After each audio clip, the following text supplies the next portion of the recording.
Hello, everyone, and welcome to another episode of the Giant Take podcast. I'm Josh, and if you're watching, you could tell I'm not joined by my friend and co-host Alex, who's actually at Gillette Stadium last night in Foxborough. Got home around 2 in the morning, and I wanted him to get his chance to rest. Although I do want to hear his takes from actually being there. I can report to you there were bottles thrown at him. Along with other very nasty things said to him. I guess that's part of being an NFL fan in an opposing stadium. But he did report to me and told me that he wanted to mention that the Patriots are one of his most now hated fan bases in the NFL, along with obviously the Eagles and Cowboys. As the Giants lose to the Patriots 33-15. I was going to record my post-game episode last night, but honestly, the team didn't even deserve for me to stay up a little bit later. So I got my sleep. I'm ready to talk about them this morning because let's start out with this. Mike Kafka is not cut out to be the Giants head coach in the future. I think that's pretty obvious at this point. This was kind of his trial run. This was let's see what happens. And maybe if Mike Kafka plays well, he has a running it for the New York Giants new head coach new head coach position. But he did not do it well. He has not done it well since taking over for Brian Dable. And in this game, he played really soft, and it didn't seem like he even played for the win. There were certain scenarios where the Giants would punt the ball, especially when there was like 8 minutes left and the Giants were driving and they were around midfield. Why aren't you going for it? Are you trying to come back in this game? You're down by 2 possessions or more. There's nothing to lose. You're 2-10 on the year. Let's try and win a football game. But instead punts it away, and it looks like the ethical tanking or whatever you want to call it is in place because Mike Kafka just not trying to go for the win in this game, and that was pretty apparent. Um, and I also don't understand with Mike Kafka another reason why I don't think he'll be the head coach in the future. I feel like obviously at this point when you're 2-10, you're going to lose the locker room regardless. I understand that, but um, it seems to be coming in ways that are pretty apparent and brutal, to be completely honest. And I think that all starts with Abdul Carter. So Abdul Carter, the Giants' third pick in this year's NFL draft, not proving out to be, what we expect, and that shows in terms of last night. He got the first sack of his season. The Giants are 2-11. So for them, it was, I'm not great at math, but that was their 13th game that they played in this year. Abdul Carter got his first full sack. Sure, he's had a half a sack. That was his first full sack last night. Is that going to get overlooked by a lot of people? I mean, the edge rusher out of Penn State that everyone expected to be this wrecking ball alongside Brian Burns, who's actually been one this year, and Kayvon Thibodeau setting the edge, his first sack in the 13th game of the Giants season? Really? So, yeah, you can go to advanced metrics. I understand what people are talking about with Abdul Carter is really good at this advanced win rate or, pressures, quarterback pressures. Yes, sure. And it's like the best since, we've seen from a rookie since 2018, 2016. And I know that sacks sometimes are irrelevant with edge rushers. But then at the same time, what did Abdul Carter do in college that everyone expected him to do in the NFL? Two things. Tackles for loss, sacks. What has he done in the NFL? Neither. He got his first sack in the 13th game of the Giants season in his rookie year. Now, I sometimes understand rookies have the yips. They need to get that first sack out of the way, and then they're all set and ready to go. I can understand that. Let's see what happens now because the other issue, and I started this out with Mike Kafka before I talked about Brian Burns or Abdul Carter, excuse me, was because Abdul Carter has been having disciplinary issues. There was the rumor, yeah, I think it's true, maybe it's still a rumor, but I think the Giants basically confirmed it that Abdul Carter was sat the first drive of, I don't remember which game it was. I should. Maybe it was the Bears game or the Broncos. Regardless, he was sat in the first drive of one of those games due to a disciplinary issue. The issue, what we assume from reporters, was that he slept through a meeting. Abdul Carter said, no, I didn't sleep through a meeting. I got treatment. I still don't understand this, and we talked about this on the podcast. If you're getting treatment, right, from the Giants training staff and health, whatever it is, wouldn't they know when practices are and walkthroughs are? It's the same schedule every time. You're telling me that the Giants staff that would treat you wouldn't be like, all right, yeah, let's do it, whatever. And you would think they would more be like, oh, wait, but Abdul isn't walkthroughs happening right now? Like they have to know the clock. They have to know the schedule of how everything runs. It's one whole operation with the New York Giants, with any NFL or pro team for that matter. Everyone should be on the same page and know when things are. So unless Abdul Carter got treatment overrated, whatever word you want to use, that system, and said, no, actually, I'd like to get treatment. And then they were like, oh, through the walkthrough? Like, are you sure? And yes, I would like to do that. Unless that happened, which I would doubt that he would do that, he's just trying to cover up that he did actually sleep through meetings. And then Abdul Carter in this game against the Patriots, this brings me to my point today, or yesterday for that matter, Abdul Carter gets benched for the first quarter. Then comes in the second quarter, then on the first drive, the second play in, he gets a sack. So good for him. And once he got in, he was drawing penalties too, drawing a guy to jump off sides and do a false start and sending pressure their way. Good for him.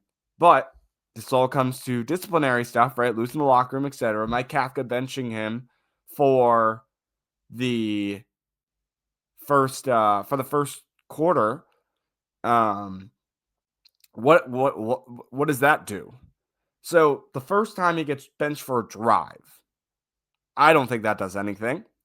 Seems like it didn't, because he did whatever this disciplinary issue, whether it was the same exact thing where he slept through another meeting, or he's showing up late, or he's sleeping in, whatever it is, he did it again, either something different or whatever, what have you. But he did another disciplinary thing, because then he was benched again, and this time for a quarter. Not for a full game on a second offense, but for a quarter. If a player like that, like your rookie, your third pick in the NFL draft, does something twice, a disciplinary issue, I understand he's a rookie. It doesn't matter. It's pro sports, you're getting paid. If you're being dumb, you're being stupid, you're sleeping through meetings, whatever it is, you're having two disciplinary issues, something that's worthy enough that apparently you need to be benched for, you're putting him out for the whole game. You're making him inactive. And that's it. Done deal, signed, sealed, delivered. You're out for the game. You did this a second time, and it's like two wrongs don't make a right. Or, you fool me once, shame on you. Fool me, can't get fooled again, right? That is what it should be. Letting this thing go and continue on. What is he going to learn now? Oh, maybe I'll get benched 2 quarters and I can play the second half if I do another disciplinary issue. Let me see how far I can push Mike Kafka and this Giants coaching staff before I actually get a real punishment for my actions. You sit him out the whole game. It's an irrelevant game against the Patriots. It doesn't matter towards the end of the season. You're not in a playoff race. And even if you were, you have to punish a guy that deserves the punishment. And if they're having issues on or off the field, and it's the second time. The first time I could understand, maybe then it's only a quarter. But no, the first time it was only a drive, and the second time it was only a quarter. And who the hell knows how many more times we'll have to deal with this issue before the end of the season. Because now this is boiling up. The Giants still have 4 more games to play, I believe. And if Abdul Carter is going to keep on doing this nonsense, what is the coaching staff going to do? How long are they going to sit him? Is this going to continue? Are the veterans going to step up and talk to him? That's another thing. Hello, where are you, Brian Burns? Hello, where are you, Dexter Lawrence? Raheem Nunez-Roches? Talking to Abdul Carter saying, hey, bro, just letting you know, this should not be happening. You cannot do this. You're not going to survive in this league if you are going to sleep through meetings, if you are going to talk back to coaches, if you're going to not do your job the best of your ability, or even slightly correctly without doing anything stupid for that matter. That's where this locker room is lost. Where is the leadership on this football team after the first offense to then go up to Carter and say, hey, buddy, don't do that again? It's not acceptable to us. It's not acceptable to this coaching staff, because that's a bad look then on the D-line. Now it's a bad look on the veterans, as I mentioned, with, Nacho or Burns or Lawrence, or even Kayvon Thibodeau at this point. Kayvon Thibodeau, I'm not going to say you're a seasoned vet, but you're a veteran. You've been in the league for a couple of years now. You can talk to him. Are they scared to because he's got all the money? Because he's a big guy? Dexter Lawrence, you're bigger than him. I mean, I don't understand why this is an issue. And then that leads me to what Abdul Carter said to the media about a post game. Mike Kafka had a weird press conference. He wouldn't go into any other detail besides being insistent on it's a coach's issue. It's a coach's decision. It's a coach's decision. What is the decision? If it is your team, Mike Kafka, you are the head coach. You are the guy making these decisions. Why can't you tell us? It's his second time making a disciplinary issue. Don't you want to make a statement? Because now otherwise we're going to have Ryan Dunleavy, Dan Duggan, Jordan Ronan digging. They're going to eventually, they know insiders. People are going to leak it. They found out what we assume 99% of the option is correct, that Abdul Carter slept through meetings last time. You're telling me the media is not going to find out again what happened? There's going to be people that talk. They can't keep it all private. So why not, after the game, mention, hey, it's a coaching decision. He slept through meetings again. It really can't happen. Like, this is not going to happen in the future. I'm not going to let it happen, blah, blah, blah. You are the head coach now. Interim or not, you are the head coach of the Giants now for these last few games. Make your title known. Put yourself up above on a pedestal that shows that players should respect you along with other coaches in the Giants organization by saying it's an internal coach's issue. It's a coaching decision. That's all I give. That's all I'm giving you. What does that do? What confidence does that instill in John Mara and Joe Schoen saying, oh, yeah, this guy's holding his cards close to his chest. Let's keep him around. What is this showing? Not much. So then that's what Mike Kafka says in the presser. What does Abdul Carter say? And by the way, I'm sorry that I'm not like really touching on the game, but I will. And it's not a huge deal right now because again, it's just the Giants 2-11 record and another loss to another team that we expected them to lose to with a flip record of 11-2 now. Drake May, you played great. You're looking towards MVP status, by the way. I finally saw a full game of Drake May. I heard all this talk about Drake May. I hate to say it, but he looked really good out there. Okay. Abdul Carter on his benching last night. This is the exact quote. Shit happens.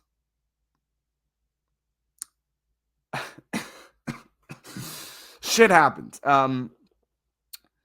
Late again. Second time disciplined in 3 weeks.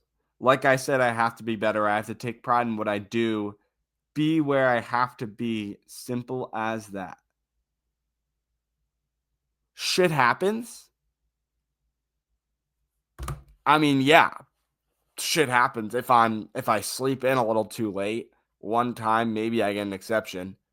Second, third time, you're telling me I'm not fired by then? If I'm sleeping in past my job, if I'm missing meetings at work, or you're telling me I'm not fired by the second or third time, or at least I don't get a stern talking to and I'm saying, listen, this is like, you can't do this on the job. You get one more of the. Also, in your first year, and I know I hate like when people do these football comparisons, comparing like NFL to like real world job. But think about it though. You're in your first year of a new job. You sleep in once. You get like a really, harsh warning, I'm sure. You do it 2 more times. Think about it.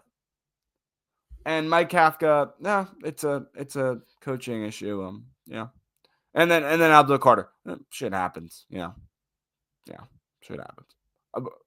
Huh? Yeah, shit happens. You should be benched for a game. That's the shit that should happen. What? Shit happens. Please. So that's the Abdul Carter situation. I'm interested if it'll spiral more as the season progresses. And you think about Joe Schoen's pick. Evan Neal, first-round pick, bust. Deontay Banks, first-round pick, bust. Kayvon Thibodeau, not looking good right now. And Abdul Carter, the third pick in the Giants NFL draft in 2025. What is he looking like? Not great right now. So that's what you got. Jackson Dart. Yeah, I mean, he was fine. He was coming back from his concussion. Clearly, the Patriots were targeting him. I mean, wow. I don't know if that was a Vrabel conversation or just players being players in the NFL, but definitely, he was out with a concussion. He's susceptible to a big hit. Let's do it. And they were pummeling him out on the sideline, a clean hit on the sideline. Dart doesn't step out of bounds. I will say in the NFL, when quarterbacks do that all the time, they're trying to inch for the first down. What Mahomes will do and guys like that, they're kind of, I don't know if I want to use really smart, but they'll kind of abuse the rules a little bit. They'll lean into the tackler, so they'll get a hit, and then they'll go, oh, and they'll flop back, and then they'll get like the roughing the passer call, or unnecessary roughness. And that gets them the first down. Dart, it was a hit. It was clean. It was to the shoulder, and he just got pummeled out. He got right up, though, and Dart is going to take those hits. He took those hits at Ole Miss. He's going to take those hits in the NFL. We noticed that. But the Patriots were definitely going for him. Absolutely. No doubt about it. And I think it threw him off. Yeah, it really did, because he only went 17 for 24, 139 yards and a touchdown, which is just not, it's not going to win you a football game when your quarterback throws less than 150 yards. And then rushing, he took off 4 times for 20 yards too. It seemed like we got the report, I think it was from Jordan Ronan before the game, that the Giants were going to limit his rushing plays or his scrambling out of the pocket. I guess, I don't know if that's like a coach telling him, hey, we're going to have you rather not do that and just try and look and throw the ball. Here's the thing, though. Jackson Dart makes plays when he's running outside the sticks, when he's running outside the numbers. If Jackson Dart scrambles left, scrambles right outside the pocket, looking for an option and takes off, that's how he's going to gain a lot of yards, because the coverage, the zone, man, doesn't matter, isn't expecting him to do that unless they throw on a quarterback spy. Same thing if he scrambles outside and looks for an option and finds a man deep. If the routes aren't working, they add an extra, they scramble left, scramble right, forward, back, whatever it may be, and he finds them. This is limiting Jackson Dart by setting a playbook where he must stay stationary, where we don't want him taking off.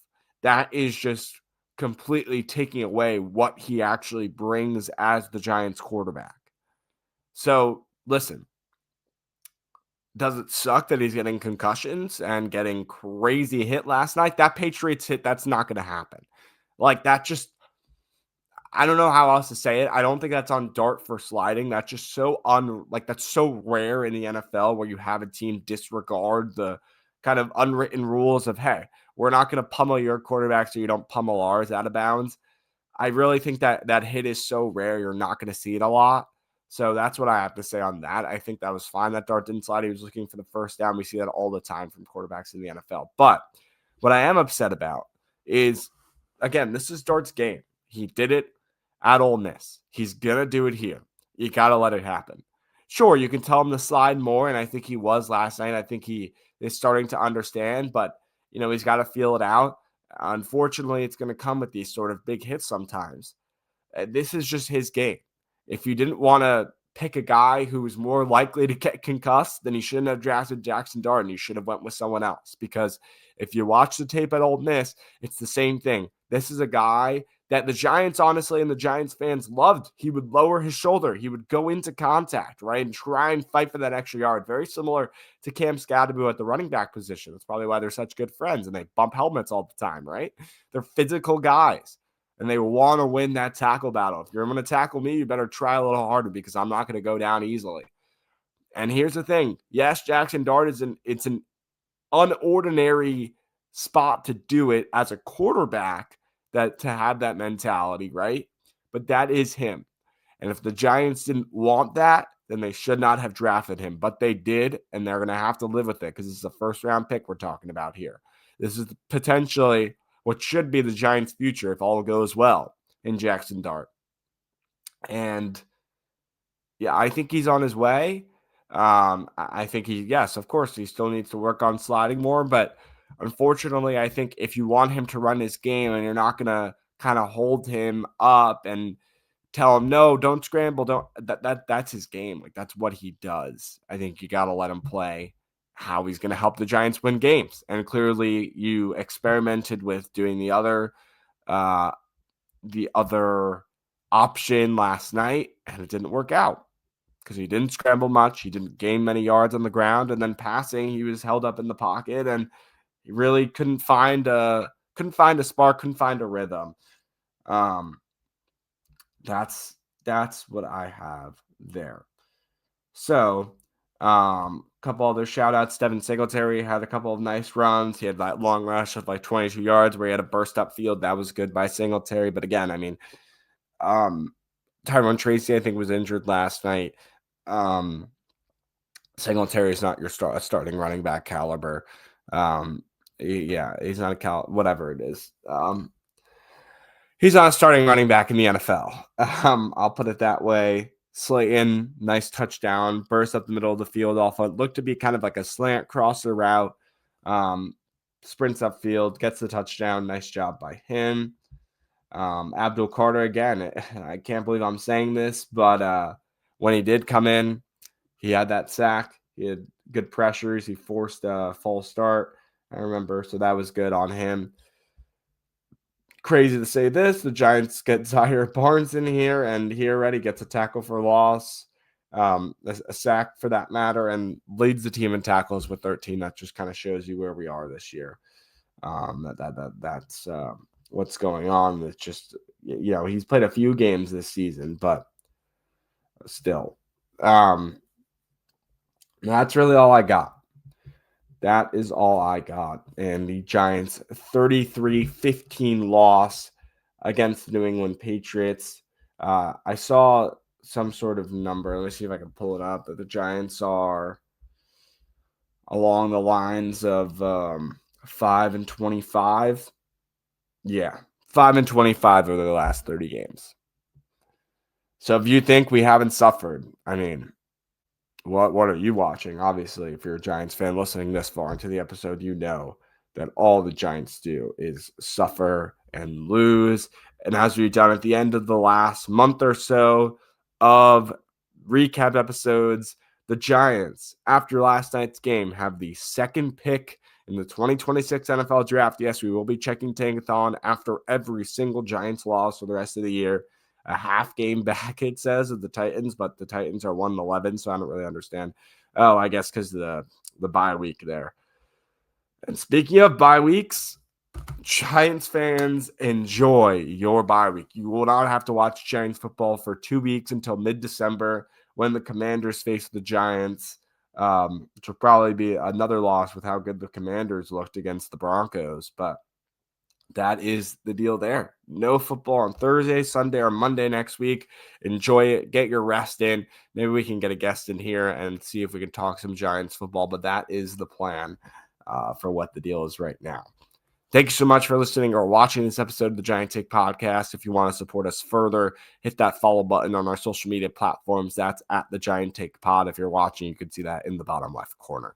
I'm on Twitter at JoshSolo29. Alex, my co-host, is on there at ANorian23. And that's all I got. The Giants once again lose. The final score 33-15 against the New England Patriots. They hold right now the second pick in the NFL Draft as we head towards the end of the season with a 2-11 record. That's what we have. Thank you so much, everyone. We'll see you next time. Peace.